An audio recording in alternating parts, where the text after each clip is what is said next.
बंगळुरूच्या गजबजलेल्या रस्त्यावर नेहमीप्रमाणेच गाड्यांचा गोंगाट, हॉर्नचे आवाज आणि शहराच्या धावपळीचा कोलाहल सुरू होता. ही कथा आहे वनजाक्षीची. ती दिसायला साधी पण जीवनाच्या अनुभवाने टावान सुलाखून निघालेली होती. वनजाक्षीचं आयुष्य साधं नव्हतं. तिने 2 अपयशी विवाह अनुभवले होते.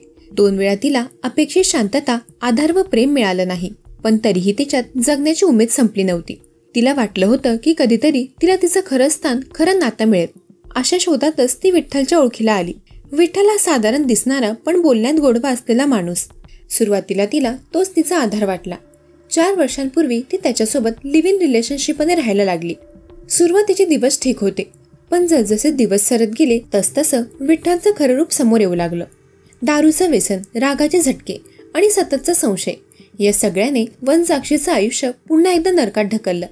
वनजाक्षीची अवस्था अशी झाली होती की ती कोणालाच मन मोकळं करून सांगू शकत नव्हती. प्रत्येक संध्याकाळी विठ्ठल नशेत परतायचा. घरात आरडाओरड, कधी हिंसाई. तिला हे ओझं अधिक काळ पेलणं अशक्य झालं. शेवटी तिने ठरवलं या विषारी नात्यातून बाहेर पडायचं. आणि त्याच काळात तिच्या आयुष्यात प्रवेश झाला मरियप्पाचा. मरियप्पा साधा, प्रामाणिक आणि हसतमुख. त्याच्यात वनजाक्षीला ती हरवलेली शांतता दिसली. त्यांच्या मैत्रिणीने तिला एक नवाच आत्मविश्वास दिला. पण इथे सुरुवात झाली आणखी मोठ्या वादळाची. विठ्ठलला ही मैत्री सहन होईना. त्याच्या डोक्यात संशय आणि असुरक्षितेचे वादळ सुरू झाले. ती मला सोडून कोणा दुसऱ्यासोबत आहे हा विचार त्याच्या मनाला पोखरू लागला. दारूच्या नशेत तो अनेकदा वनजाक्षीला धमकावत असे, पण वनजाक्षी मात्र ठाम होती. तिला आता शांततेचं आयुष्य हवं होतं. एका दिवसात एक साधं निरागस दिसणारं दैनंदिन क्षणच तिच्या आयुष्याचं शेवट ठरेल असं कोणालाच माहीत नव्हतं. वनजाक्षी आणि मरियप्पा मंदिरात दर्शन घेऊन परतत होते. त्यांच्या चेहऱ्यावर शांततेची छटा होती. गाडीतून परतताना दोघेही गप्पा मारत होते आणि तेव्हा कुठून तरी विठ्ठल त्यांच्या मागावर होता. ट्रॅफिक सिग्नलवर गाडी थांबली. गर्दीतला एक क्षण अचानक भीषणतेत बदलला. विठ्ठल पेट्रोल घेऊन आला आणि क्षणात गाडीवर फेकलं.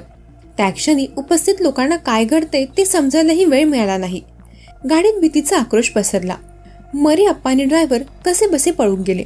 वनजाक्षीनेही पळ काढण्याचा प्रयत्न केला, पण विठ्ठलचा संताप अजून शांत झाला नव्हता. तो तिच्या मागे लागला.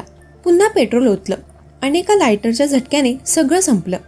एक किंकाळी, एक जळणारा देह आणि आजूबाजूला थरकापलेली लोक. मात्र त्या गर्दीतून एक तरुण धावून आला.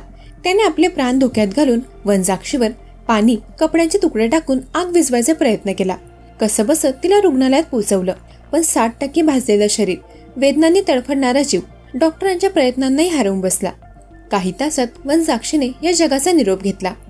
विठ्ठल मात्र स्वतःही भाजला होता. रुग्णालयाच्या बेडवर तो अडकलाच आणि त्याच्या गुन्ह्याच्या पुराव्याने पोलिसांनी त्याला 24 तासात पकडलं.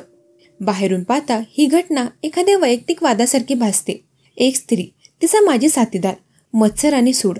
पण जर खोलात पाहिलं तर यातून दिसून येतं की ही केवळ 2 व्यक्तींची कथा नाही. ही आहे एका समाजाची मानसिकता, जिथे स्त्रीला अजूनही स्वतःचे निर्णय घेण्याचा अधिकार नाही असा गृहीत धरला जातो. वनजाक्षीचा गुन्हा एवढाच, ती आपल्या इच्छेनुसार जगू पाहत होती. विठ्ठलला ते मान्य नव्हतं, म्हणून त्याने तिचं अस्तित्व संपवलं. शेवटी प्रश्न असा उरतो, हा खून खरंच कौटुंबिक वाद होता की आपल्या समाजात खोलवर रुजलेल्या स्त्रीविरोधी दृष्टिकोनाचा रक्तरंजित पुरावा? दरम्यान या घटनेवर तुमची काय प्रतिक्रिया आहे ते कमेंट करून नक्की सांगा. जर तुम्हाला अशा सत्यकथांमध्ये रस असेल तर क्राईम कोड मराठी या यूट्यूब चॅनलला जरूर सबस्क्राईब करा. तोपर्यंत सतर्क रहा, सावधान रहा. धन्यवाद.